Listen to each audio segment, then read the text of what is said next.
très fort. Il faut partir maintenant pour bénéficier encore du temps. La marée montante. La difficulté, c'est que la chaîne, elle part. Voilà la difficulté, la chaîne part en arrière. Pour remonter le mouillage, bon, ça risque de pas être coton. Mais on va tenter ça. C'est parti.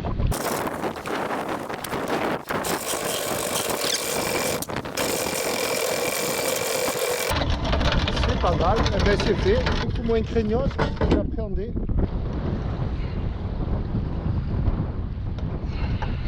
Un petit coup de seau. On ferme la baille.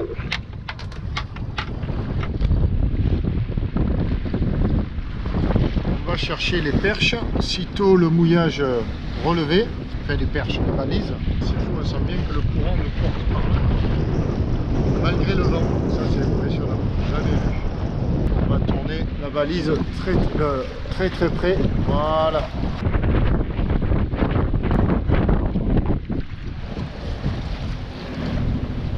C'est magnifique. Bye bye, joli mouillage avec les vaches.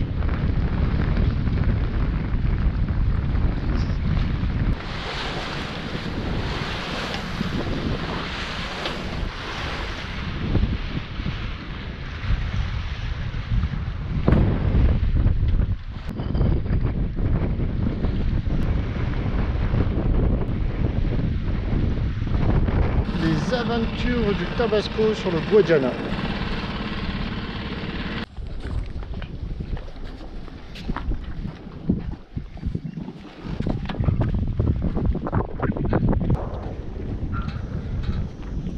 Le village de Foz de Odleite. Alors c'est désert, tout est fermé. Ou en travaux presque. Ah, des grillons. Ah, tout est à vendre. Enfin beaucoup. Ou en travaux, ou fermé. Ah, voilà. C'est tout petit, on arrive à peine, on a pris une rue. Ah, là c'est habité. Ah, là c'est plutôt mignon, ouais. Là c'est habité, c'est mignon, ouais. Mais...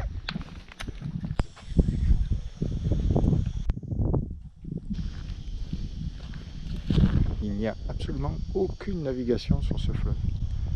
C'est juste incroyable le calme. Sur la route, très peu de voitures, très peu. Là, je quitte le grand canal. Je vais m'enfoncer un petit peu dans ce petit bras qui va, je pense, jusqu'à un lac. Le lac d'Odleite.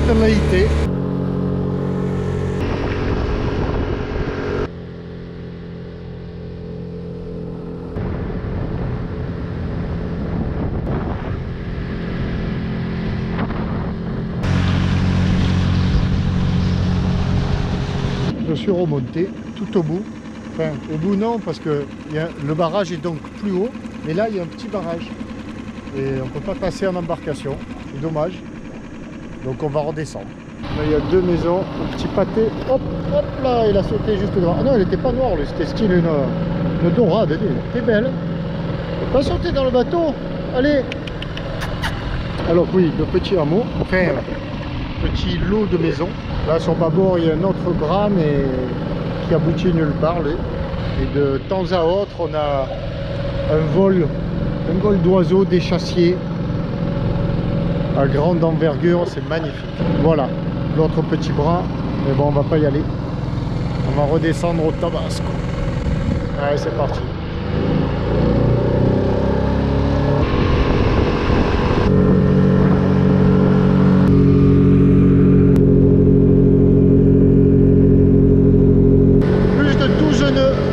Tabasco, lui gambade, hein.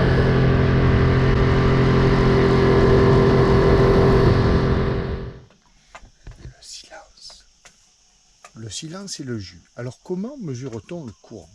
Je suis allé gratter la coque comme je le fais tous les 2-3 jours et heureusement j'avais mis un bout attaché, pris à chaque taquet, avant, garde et arrière, pour me tenir. Et bien m'en a pris. Tu veux voir pourquoi? Le jus, c'est parti.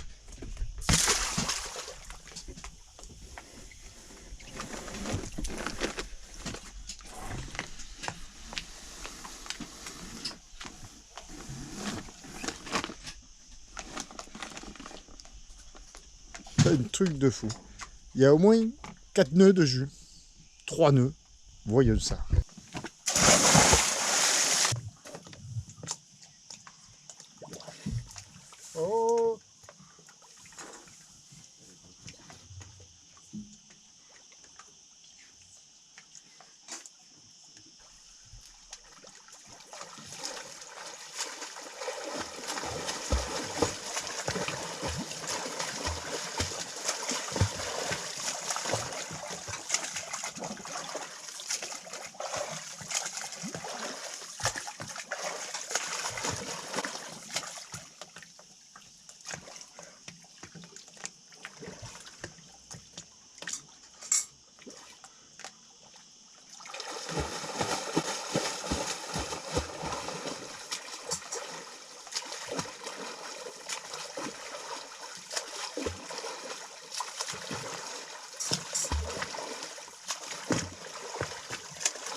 truc de fou le jus qu'il y a.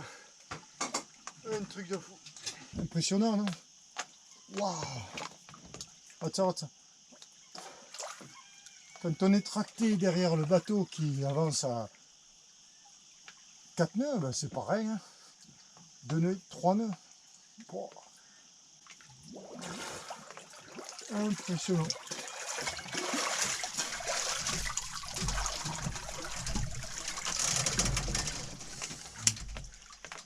Et alors elle est bonne. Waouh!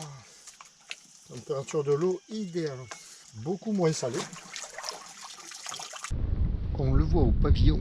On a un bon vent qui nous vient du sud, donc qui va nous pousser. Nous, on va prendre la direction par là. Il est 17 h. On va en profiter. En plus, ça correspond à la marée. Et bien voilà, mouillage relevé depuis à l'instant. Et c'est parti. On va couper le moteur de suite, dont on ne s'est servi que pour remonter le mouillage. Oh, quel bonheur! Wow.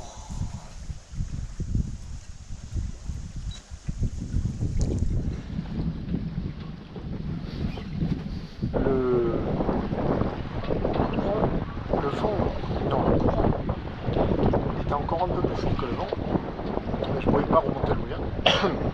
C'était trop tendu, à partir des 20 mètres. Et bien alors j'ai mis la marche arrière à un régime raisonnable, ce qui fait que ça a permis de détendre la chaîne en marche arrière.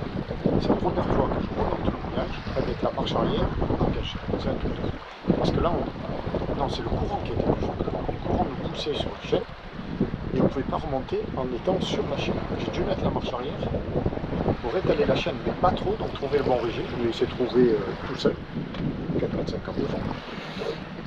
Et ainsi, je peux remonter l'ensemble de mon mouillage, j'avais mis 45 mètres. Relever le mouillage en marche arrière. Ça a coupé le rouge. Doucement, parce que les jets font un petit sieste.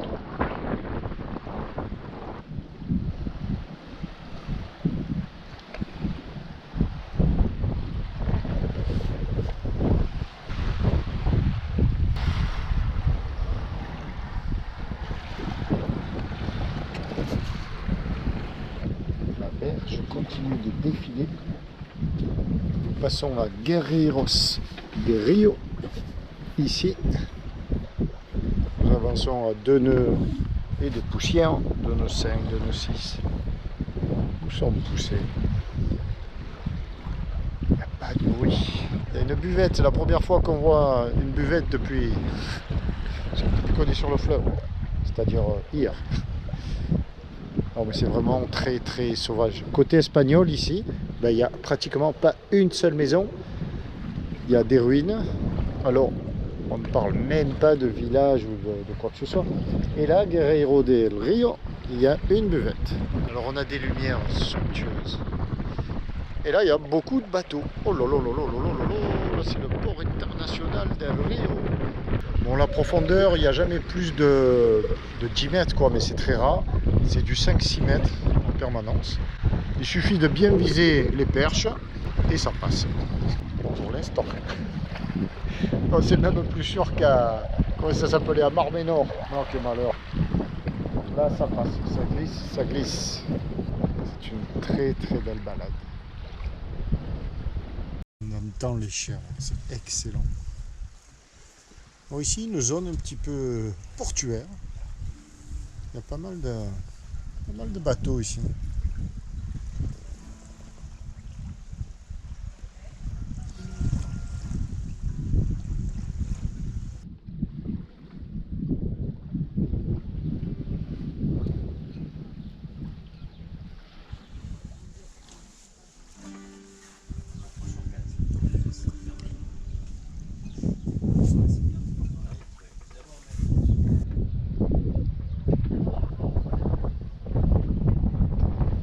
Sur ce kata, le gars il a mis un épouvantail nautique, mais vu de loin, ça fait flipper. Oh. On dirait que c'est un mec qui est pendu là, les bras écartés avec un masque en plus, il lui a mis le masque. C'est un épouvantail anti-Covid. Et je sais pas, je vois ça comme ça. Manitou.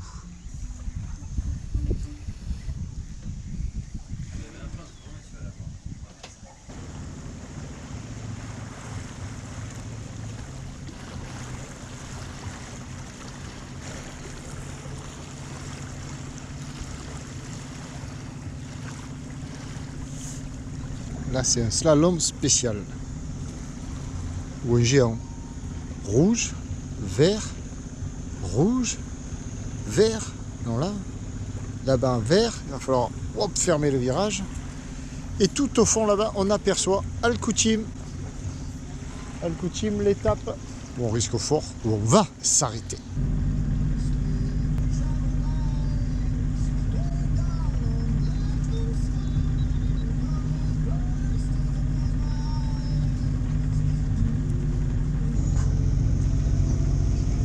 Lui, il est pas beau, lui. Il est magnifique, lui. À croire qu'ici, un film a été tourné et qu'ils ont laissé ce bateau là, comme ça. C'est trop cute. Comme dirait quelqu'un que je connais bien et que j'embrasse, ma coco. Oh, là, il y a énormément de bateaux, là. Les canards derrière nous. Mon Dieu. Les canards tout blancs. Saturnin. On entend les grillons encore arriver. Alors en face, il y a un village espagnol, des moulins, un fort là-haut. Waouh! Alors là oui, là c'est joli. Waouh! Là c'est vraiment chouette. Oh, néo-zélandais. Prends la main si tu veux. On va revenir mouiller là, je pense.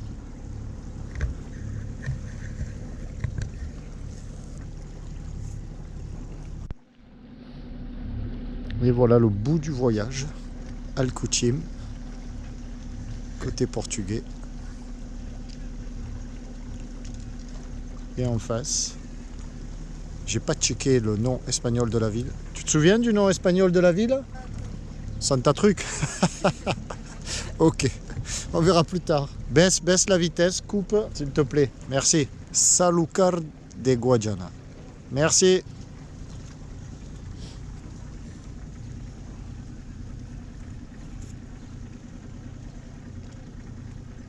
Non, regarde, laundry service. Papa, soyez les canaux. On va pouvoir laver les affaires. On va pouvoir nettoyer nos affaires. Putain, c'est cool ça. Oh. Ah, j'aime bien moi ici. Aïe, aïe, aïe, aïe, aïe, c'est chouette. On va par là un peu. On va faire un tour, comme ça, et on va repartir mouiller là-bas. Non, une grande... Il y a le monsieur qui pêche devant, tu l'as vu? Comme ça, là, il faut éviter, donc. C'est chouette, là.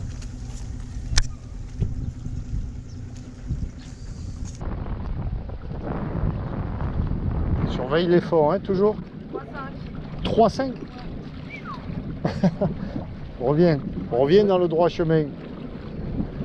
Voilà deux petits villages charmants comme tout, à visiter. Reviens par là-bas alors. Reviens par là-bas.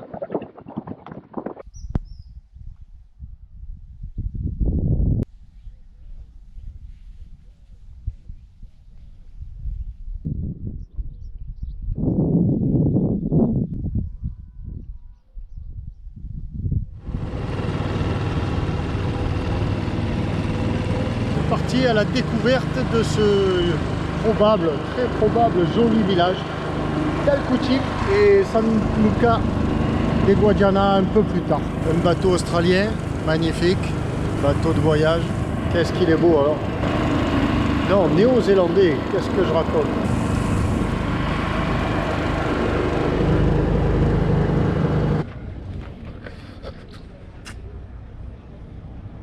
Voilà le village espagnol en face, ça on l'aura compris. Alors, ce matin, première visite. juste pour découvrir les lieux. Le but c'était surtout de trouver la washing machine, c'est fait. J'ai acheté les jetons, 7,50 €, lavage, séchage. On va juste faire une petite reconnaissance du village. C'est sympa d'arriver dans un village et de découvrir comme ça. Ah ben là-bas il y a un bar aussi qui donne sur le fleuve. Oh, c'est chouette ces maisons là. Petite chapelle, le bougainvillier. Waouh, il y aura de belles aquarelles à faire là. Et ah ben tiens, le syndicat d'initiative. On va se renseigner. Hola, bon dia. You speak English? Yes. It's possible to film a video for my YouTube channel? No, ok. Syndicat d'initiative checké. Bon, mais la dame n'a pas voulu que je filme. Elle m'a dit non, vous ne filmez pas. Bon, alors je respecte évidemment ses volontés. Je lui ai quand même expliqué pourquoi je voulais filmer et que pour sa petite ville, ben, c'était peut-être une bonne, enfin pas peut-être, une bonne chose que je la montre. Dans les commentaires, tiens, ça serait intéressant de savoir, est-ce que tu connaissais Al-Koutim? Est-ce que tu connais? Enfin connaître, est-ce que tu en as déjà entendu parler? Et ce faisant, ben, si c'est la première fois, et je pense quand même que pour la majorité c'est la première fois, parce que moi-même, venant ici, j'en avais jamais entendu parler avant, hein, qu'on me conseille de venir. Et une fois arrivé, enfin j'avais repéré ce parcours-là, mais j'étais conforté par mon envie de venir, par José et Patricia, que je salue là et que j'embrasse. Alors je laisse passer la voiture. Le camion. Ah, c'est mignon comme tout.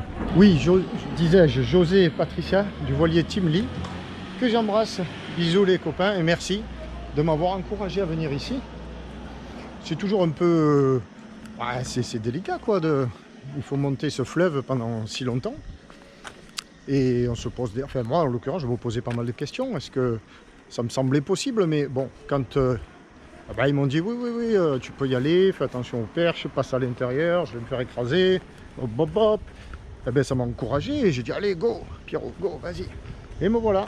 Alors là, c'est la plage, le pont. Et après le pont, la plage. Sur la rivière, the river beach.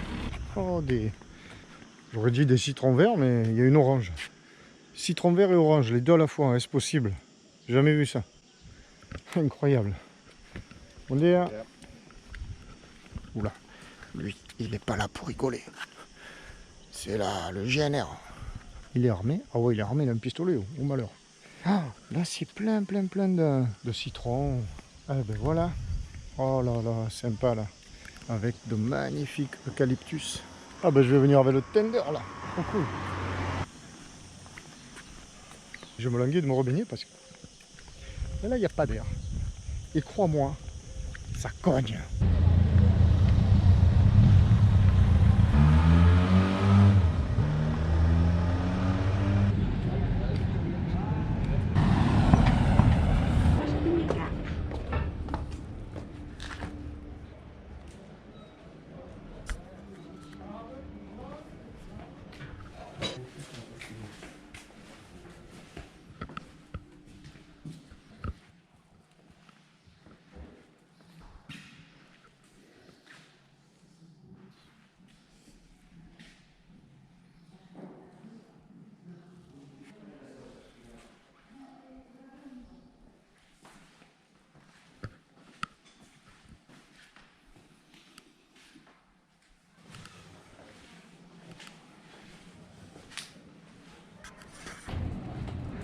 Le restaurant qui prépare ses grillades. C'est parti, la livraison de poissons. Magnifique, monsieur qui livre les poissons. Et tout ça, ça va griller. Miam, miam, miam. Et pour finir, l'accès au quai avec cette belle structure et sculpture de plastique de récup. Alors j'espère qu'elle veut dénoncer l'usage du plastique intensif. Ah ben tiens, c'est marqué là alors. Trash Animals by Bollardo 2, Lontra. Voilà ce qui nous accueille quand on arrive avec le petit tender. Allez, on va aller chercher la lessive. Oula, checker, est-ce qu'il y a de l'eau là pour le robinet? Ça coule, magnifique. Hop là, je perds le capéo cet après-midi, alors gros vent, et ça c'est tant mieux. Parce qu'il faisait chaud. Qu'est-ce qu'il faisait chaud ce matin? Mais c'est pas ça qui est intéressant. Ce qui est intéressant, c'est que ici, quand il y a du vent, entre vent et marée, les bateaux tirent des bords. Mais carrément des bords. Alors, il n'y a qu'à voir. Celui-ci, là, devant, alors lui, il est face au courant. Alors en fait, c'est simple, hein. Nous avons le courant dans le dos. Non, le vent dans le dos et le courant de face, Pierrot. Alors Tabasco, il est perpendiculaire au fleuve. Et lui, le Albert Rassi, là, mais alors il tire des bords, c'est magnifique. Bon, donc là, il est parti là-bas. Alors, je comprends pas pourquoi Tabasco est, lui, perpendiculaire à la rive. 3,80 m de fond. On a mouillé à combien? 5 mètres? Non, 4,20 m. 4,20 m, ouais. Là, il y a 3 4. Wow, bon, il y a 30 cm de moins. Il y a 3 cm de moins, 30 cm de moins. Mais bon, on n'est pas encore à... On est sur une marée descendante, évidemment. Ah, on le voit là, on le voit là.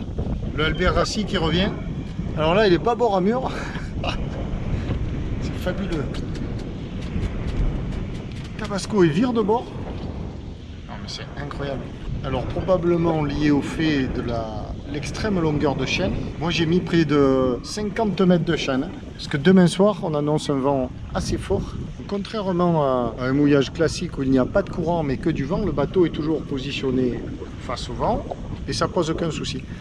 Ici, le courant aidant et le vent dans le dos, bon, on tire des bords. Alors, on voit au fond, là-bas, tout au fond, un voilier blanc, coque blanche, qui lui est tribord à mur. Les autres sont face au courant. Celui-ci, le Albert Rassi, ça y est, il est en train de pivoter, là. Tabasco, quant à lui, il ne bouge pas. Hop, hop, hop. Et celui-ci, là, le bateau Neo Z, ça y est, il est en train de légèrement être courant bâbord à mur.